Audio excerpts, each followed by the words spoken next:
السلام علیکم ناظرین، میں ہوں زین صدیقی اور آپ دیکھ رہے ہیں رنگ نو چینل۔ ناظرین، معاشرے میں عدم برداشت تو پہلے تھا ہی، لیکن اب خودکشیوں کا رجحان بھی بڑھتا جا رہا ہے، اور کراچی میں یہ سلسلہ جو ہے کافی دنوں سے چل رہا ہے۔ اس کی پوری ایک ہسٹری ہے، اور نیٹی جیٹی کے پل پر جو ہے عموماً یہ حادثات اور واقعات ہوتے ہیں کہ لوگ جو ہے اپنی زندگیوں کا خاتمہ کر لیتے ہیں۔ اس حوالے سے دینی رہنمائی حاصل کرنے کے لیے، خودکشی کے بارے میں جاننے کے لیے اسلامی احکام کیا ہیں، اس حوالے سے جاننے کے لیے ہمارے ساتھ موجود ہیں مفتی شیر محمد سروری قادری صاحب۔ یہ ہمارے پروگرام دین و دنیا میں آتے رہے ہیں، اور ماشاءاللہ ان کی باتوں سے اور علم سے آپ فیضیاب بھی ہوتے رہیں۔ ہم مفتی صاحب کا ایک دفعہ پھر شکریہ کریں کہ ہمارے ساتھ موجود ہیں۔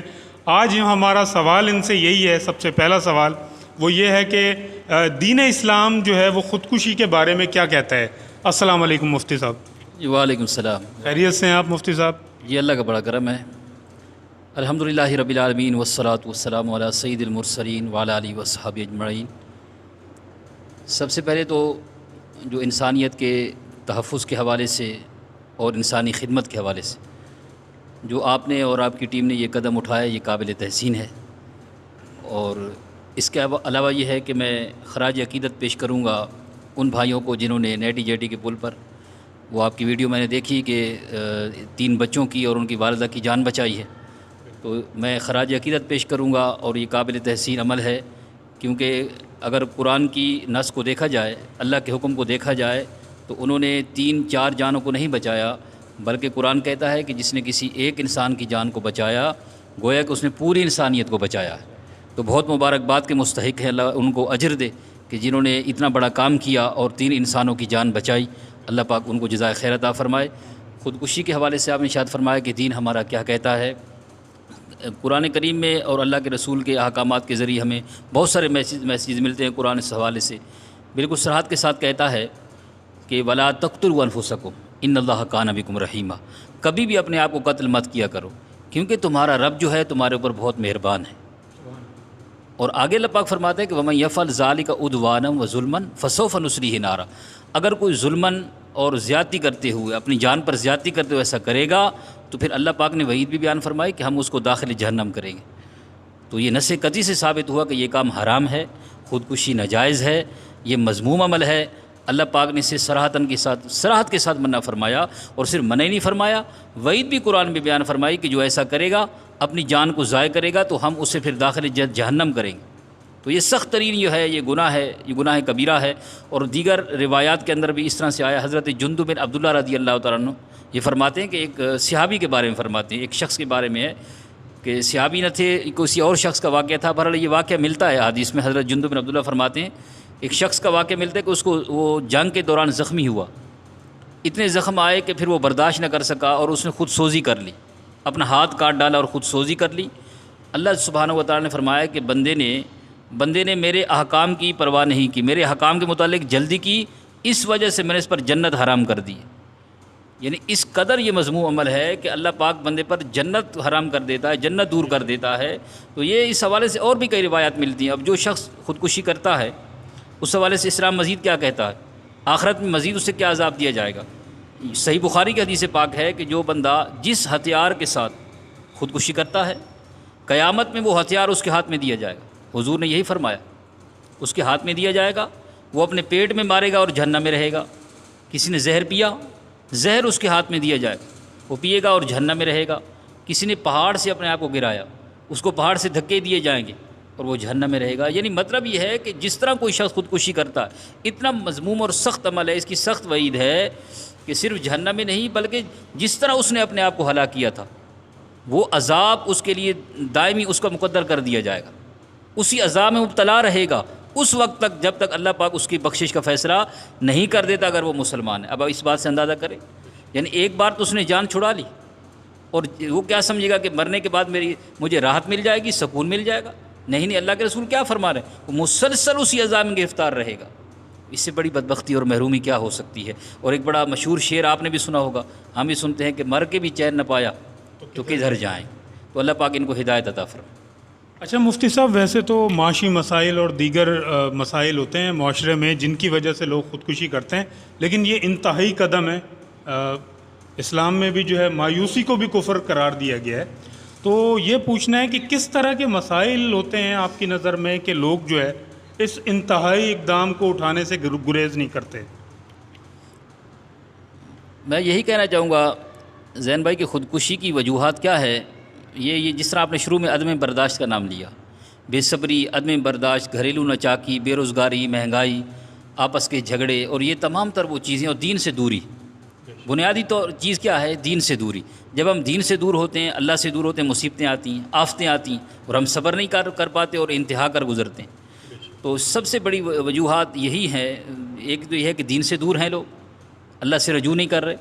دوسری وجہ یہ ہے کہ جب کوئی مصیبت آتی ہے تو پھر صبر نہیں کرتے، اور کیا کرتے ہیں؟ اللہ کی رحمت سے مایوس ہو جاتے ہیں. تو یہ اللہ کی رحمت سے مایوسی کی علامت ہے. حالانکہ قرآن کئی مقام پہ یہ کہہ رہا ہے کہ کئی مقام پہ مایوسی کو منع کر رہا ہے، اور قرآن کہہ رہا ہے لا تقنطوا من رحمت اللہ، کبھی اللہ کی رحمت سے مایوس نہ ہوا.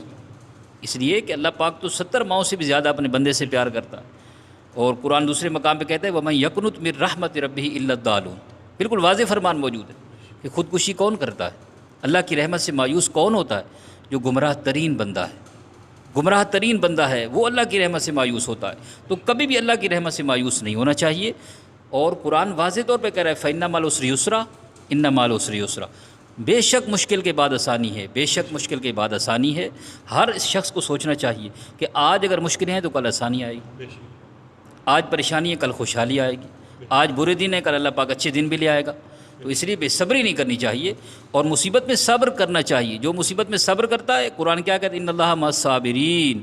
اللہ پاک اس شخص کو اپنی معیت عطا فرماتا ہے. اور قرآن پھر کیا کہتا ہے؟ اولئک علیہم صلوات من ربہم ورحمہ. جو شخص مصیبت میں صبر کرتا ہے، اللہ پاک اس پر اپنی درودوں اور رحمتوں کی بارش نچھاور کر دیتا. اور پھر ہم تو زین بھائی اس نبی کے ماننے والے ہیں، اس نبی کے ماننے والے ہیں کہ جس کی امت پر اللہ کا سب سے بڑا کرم ہے. حضور کا امتی اگر اس کو کوئی نعمت ملتی ہے تو وہ بھی اس کے لیے بہتر ہے، مصیبت پہنچتی ہے وہ بھی بہتر ہے. وہ کیسے؟ اس لیے کہ اگر کوئی نعمت اس کو ملتی ہے اس پر وہ شکر کرتا ہے، اسے اجر ملتا ہے. اور اگر کوئی مصیبت پہنچتی ہے اس پر صبر کرتا ہے تب بھی اجر ملتا ہے. یعنی مومن کے لیے تو خیر ہی خیر ہے. نعمت ملی تب بھی اجر ہے، اور اللہ پاک نے اس پر کوئی مصیبت بھیج دی جز وقت دی، وہ بھی اس کے لیے خیر ہے اگر اس کے لیے صبر کرے تو. اور یہ مصیبتیں آنے کی بہت ساری وجوہات ہوتی ہیں. اور ایک یہ بھی روایت میں آتا ہے حدیث پاک میں کہ اللہ جل مجدہ بندے کے لیے جنت میں ایک درجہ مقرر کر دیتا ہے. کیا کر دیتا ہے؟ درجہ مقرر کر دیتا ہے. یہ اللہ کی رحمت ہم سمجھ نہیں پاتے اس چیز کو. اچھا بندے کے اعمال میں نقص ہوتا ہے، بندے کے اعمال اتنے اچھے زیادہ نہیں ہوتے، اور بندہ اس درجے تک پہنچ نہیں پا رہا ہوتا. پھر اللہ پاک چھوٹی چھوٹی مصیبتیں بھیجتا ہے. اوور ٹائم جس کو کہتے ہیں، اوور ٹائم چھوٹی چھوٹی مصیبتیں بھی آتی ہیں. بندہ جب صبر کرتا ہے تو وہ درجہ، وہ منزل جو انسان عبادت کے ساتھ حاصل نہیں کر پا رہا تھا وہ صبر کی وجہ سے حاصل کر لیتا. تو یہ مصیبت جو آتی ہے، ہمیں تو اللہ کے رسول نے اتنی کرم نوازی کر دی کہ اللہ کے رسول کا یہ فرمان موجود ہے کہ مومن کو تو کانٹا بھی چبھ جائے نا، کانٹا بھی چبھ جائے اس پر بھی اسے اجر ملتا. تو بے صبری کس بات کی؟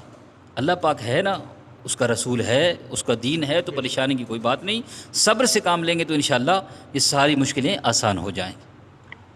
اچھا، ویسے مفتی صاحب نبی کریم صلی اللہ علیہ وسلم اور آل رسول صلی اللہ علیہ وآلہ وسلم میں بھی بہت سارے، مطلب اس وقت تو نہ دولت تھی نہ مال کی تمنا تھی، اور بہت زیادہ جس طرح کے حالات تھے، صبر کی وہ عظیم مثالیں موجود ہیں.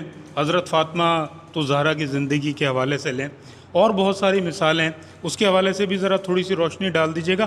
اس کے ساتھ ہی میں کوئی پیغام، لوگ جو ہے مایوس ہو جاتے ہیں، پریشان ہو جاتے ہیں وقتی پریشانیوں کی، جیسے آپ نے بھی ذکر کیا، تو یہ خاتون نے بھی یہی وجہ تھی کہ عید کے کپڑے خریدنے تھے اور شوہر کی آمدنی نہیں تھی، اور وہ رکشہ چلاتے تھے اور بیمار تھے، تو اس کی وجہ سے، ان کپڑوں کے نہ ہونے کی وجہ سے خاتون نے انتہائی قدم اٹھایا ایک معمولی سی بات کے لیے. تو آپ پیغام کیا دینا چاہیں گے مفتی صاحب ایسے لوگوں کے لیے؟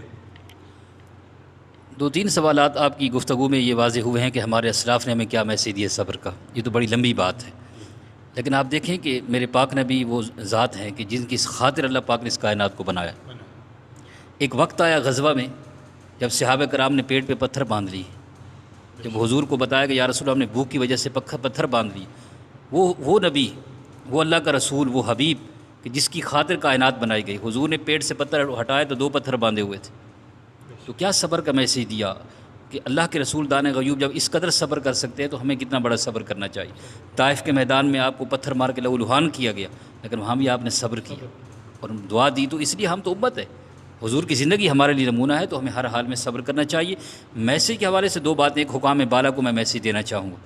اگر خدا کرے ہماری یہ بات، یہ حق کا پیغام ان کے کان تک بھی جا پہنچے، تو میں تو ان کو یہی میسیج دینا چاہوں گا کہ ہم اس حضرت عمر کو ماننے والے ہیں جس نے فرمایا تھا کہ دریائے فرات کے کنارے اگر بکری کا بچہ، دوسری روایت میں کتے کا بچہ، ٹھیک ہے، یہ دونوں روایتیں ملتی ہیں، اگر پیاسا مر جائے، بھوکا مر جائے، عمر پوچھا جائے تمہاری حکمرانی میں، تمہارے اقتدار میں انسان بھوک سے مر رہے ہیں، خدا کو کیا جواب دو گے؟ اس لیے ان حالات کو ختم کرنا، لوگوں کی جو ہے دلجوئی کرنا، ان کے مسائل حل کرنا، یہ ہمارے اسلاف کا طریقہ ہے. خدا را جو حاکم وقت ہے، جو کرسی پہ بیٹھا ہے، اس کو چاہیے کہ ذمہ داری اس کی ہر شے کی خبر لے. وہ نہیں لے سکتا تو کرسی پر بیٹھنے کا اس کو کوئی حق نہیں ہے. دوسرا یہ ہے کہ میں عوام الناس سے، جس طرح میں نے پہلے صبر کی بات کی ہے، دوسرا میں کہوں گا کہ استغفار کی کثرت کریں. جب کوئی مصیبت آ جائے نا، صحیح ہے، پریشانی ہو جائے تو کثرت سے استغفار کریں، توبہ کریں اللہ سے. اور قرآن اس بات پر بالکل گواہ ہے، اس بات سے کہ وَمَن يَتَّقِ اللَّهَ يَجْعَل لَّهُ مَخْرَجًا.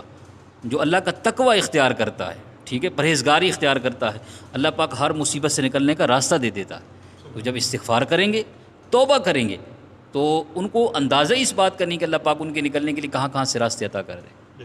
تو اللہ پاک ہمیں صبر کرنے کی، استغفار کی توفیق عطا فرمائے. آمین ثم آمین. ناظرین، آپ نے مفتی صاحب کی گفتگو سنی. انہوں نے جو خاتون اور اس کے بچوں کو بچانے والے جو نوجوان تھے ان کو بھی خراج تحسین پیش کیا ہے، اور ان کے اس عمل کو جو ہے وہ بڑا سراہا ہے، اور کہا ہے کہ اگر یہ اللہ تعالیٰ کا بھی حکم ہے کہ اگر ایک شخص کی آپ نے جان بچائی تو پوری انسانیت کی جان بچائی. جس طرح کہا جاتا ہے ایک شخص کو قتل کیا تو پوری انسانیت کو قتل کیا. امید ہے آپ نے مفتی صاحب کی باتیں سنی ہوں گی اور ان سے جو ہے بھرپور طور پر آپ استفادہ کریں گے. اپنا اور اپنے اطراف کے لوگوں کا خیال رکھیے گا. چلتے چلتے آپ سے درخواست کروں گا کہ اگر آپ نے ہمارا یوٹیوب چینل ابھی تک سبسکرائب نہیں کیا تو اسے سبسکرائب کر لیجئے، بیل آئیکن پر کلک کیجئے تاکہ آپ کو ہماری تازہ ترین ویڈیوز ملتے رہیں. اپنے اور اپنے اطراف کے لوگوں کا بہت زیادہ خیال رکھیں اور ایسے لوگوں کو دیکھیں جو غریب ہیں، پریشان حال ہیں. اگر آپ ان کی مدد کر سکتے ہیں تو ان کی مدد بھی ضرور کیجیے. اجازت دیجیے، اللہ حافظ.